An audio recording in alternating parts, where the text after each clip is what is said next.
Graça e paz, igreja, tudo bem? Bom dia. Hoje nós vamos falar um pouquinho sobre gratidão, né? Hoje eu já queria começar esse devocional perguntando a vocês se vocês já agradeceram a Deus hoje, se vocês já tiveram seu momento com Deus, já agradeceram a Deus pela vida, pela saúde, por algum motivo. Eu acho que todos aqui têm motivos para agradecer a Deus, não é mesmo? Então, eu queria que você, se você não teve esse tempo ainda, depois que terminar esse devocional, vai lá, agradece, ora a Deus e fala para Deus o quanto Ele é bom e maravilhoso na sua vida, amém?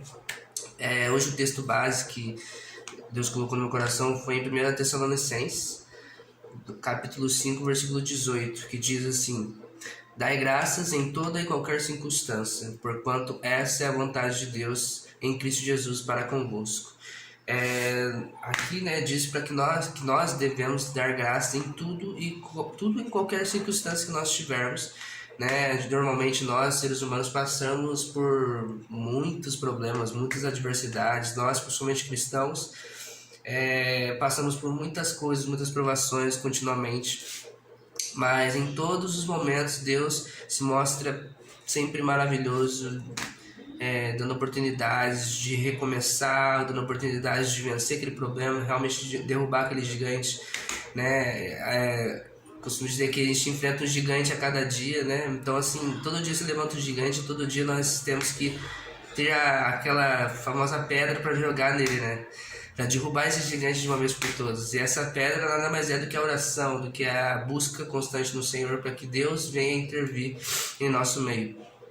E nós, né, seres humanos em geral, temos o problema, né, de às vezes a gente não entender a vontade de Deus. Aqui o versículo diz que porquanto essa é a vontade de Deus em Cristo Jesus para convosco. Muitas vezes nós temos dificuldades em entender a vontade de Deus. Nós entendemos que aquilo que a gente passa, por tudo Deus tem um propósito. Né? Às vezes a gente fica pensando, muitas pessoas reclamando, falando, nossa, por que Deus não intervém? A gente vê várias coisas, por exemplo, fome mundial, guerras, coisas acontecendo, e o pessoal fala, nossa, mas por que se Deus existe, por que Ele não intervém nessas coisas? Mas nós, como cristãos, nós temos o conhecimento do porquê. Deus já deixou tudo escrito, tudo bem explicado, de como vai acontecer os fim dos tempos. Então, assim, Ele tem um propósito dele, Ele sabe como agir, Ele está, como disse o Bruno, né, numa pregação de quarta-feira, que Ele está sentado no trono e Ele está com o controle nas mãos dele. Nada fugiu do controle. O problema é que nós não entendemos isso, né, e ficamos muitas vezes perdidos em nossos divaneios da vida. Ficamos perdidos das nossas aflições e esquecemos de agradecer, esquecemos de vivenciar aquilo que Deus colocou em nossas mãos. O versículo é bem claro: dai graça em toda e qualquer circunstância, seja ela boa, seja ela ruim, enfim. Nós temos que agradecer a Deus, né? Um dos exemplos de maior gratidão e ingratidão ao mesmo tempo da Bíblia que eu vejo, assim, que eu acho bem interessante a história, é a registrada lá em Lucas 17, dos versículos 11 a 19, que fala sobre os 10 leprosos. Na certa feita, Jesus estava passando numa cidade e existiam esses 10 leprosos, e eles precisavam ser curados. Eles foram até Jesus e Jesus se compadeceu deles e curou eles. E pediu para que eles fossem até o sacerdote, porque naquela época tinha esse costume de quando você ficava curado, você tinha que procurar, principalmente lepra, né? Você tinha que ir lá procurar o sacerdote para ele avaliar se era isso mesmo, se estava tudo bem, para você então retornar a fazer parte do grupo ali dos judeus, né? E assim aconteceu, Jesus curou eles. E eles foram lá, só que somente um desses 10 voltou para agradecer a Jesus e adorar Ele. Ou seja, somente ele reconheceu que Deus era tudo na vida dele e realmente agradeceu pelo que tinha acontecido.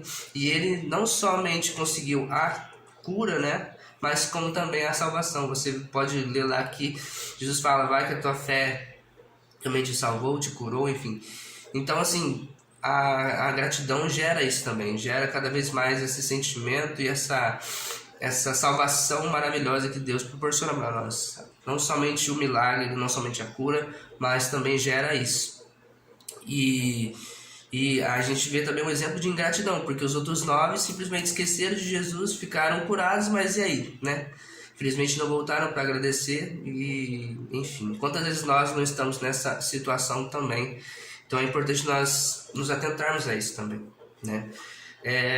E outra coisa também que a gratidão gera, ela gera paz, né? Quantas vezes nós, quando nós somos gratos com aquilo que nós temos, com aquilo que nós estamos ali passando, quantas vezes isso não gera em nós uma felicidade, uma alegria, uma paz maravilhosa que só vem de Jesus, não é mesmo? Então, assim, eu tomo como exemplo Davi. Davi sempre passou por um monte de coisa, um monte de perrengue, um monte de BO para resolver. E em todas as circunstâncias ele sempre agradecia a Deus, louvava o Senhor, tanto que os salmos, basicamente boa parte dos salmos que foram escritos, são 150 números de salmos, e grande parte deles foi Davi quem escreveu, ou seja, ele tinha sempre muito que agradecer, muito ao que louvar a Jesus, a Deus. Então assim, tem até um versículo lá em Salmos 23 mesmo, bem conhecido de todos, versículo 2, que diz: em verdes prados me faz descansar, e para águas tranquilas me guia em paz. Ou seja, ele sempre descansava no Senhor, sempre estava em paz com tudo que estava acontecendo, sempre muito grato também. E isso trazia nele um sentimento de paz, de confiança em Deus, porque de fato de tudo vem dele, né? A palavra de Deus diz que porque dele, por ele e para ele são todas as coisas. Ou seja, tudo vem de Deus. Então nós temos que louvar a Deus e agradecer a Deus por tudo que ele tem feito por nós, né? E Deus é maravilhoso, ele tem cuidado de nós. Nós temos que sempre agradecer a Deus por todos os mínimos detalhes, né? Seja o ar que nós respiramos, por nós termos acordado hoje, já é um motivo de agradecermos a Deus. Então, se você não teve a oportunidade ainda, nessa manhã, durante o dia ainda, vai lá, corre lá e ora para Deus. Ó Deus, obrigado pela família, obrigado pelo casamento, pelos amigos que eu tenho, pela família, pelos estudos que eu estou estudando, não sei, pelo trabalho que eu tenho. Enfim, tem N motivos para agradecer, mas não esqueça disso hoje. Deus possa te abençoar e que o Senhor possa estender suas mãos sobre a sua vida nessa manhã. Vamos só orar, né, aqui nesse momento, agradecendo a Deus por esses momentos que nós tivemos, amém? Senhor Deus e Pai, nós te agradecemos, somos gratos porque o Senhor é bom e a tua misericórdia dura para todos sempre. Nos ajude, Senhor, assim como em Tessalonicenses diz, dá graça em tudo e qualquer circunstância, ó Deus. Nos ajude a viver gratos, realmente, pela tua graça, pela tua salvação, por tudo que o Senhor tem feito em nossas vidas. Nos ajude a viver o propósito de Deus aqui nessa terra. Nos ajude a expressar, Senhor, o nosso sentimento a Ti, expressar, Senhor, o real caráter de cristão, ó Deus, viver realmente como imitador de Cristo nessa terra. Muito obrigado pela saúde, pela paz, pela família, pelo trabalho. Muito obrigado, Senhor. Nós te louvamos e te agradecemos. Amém.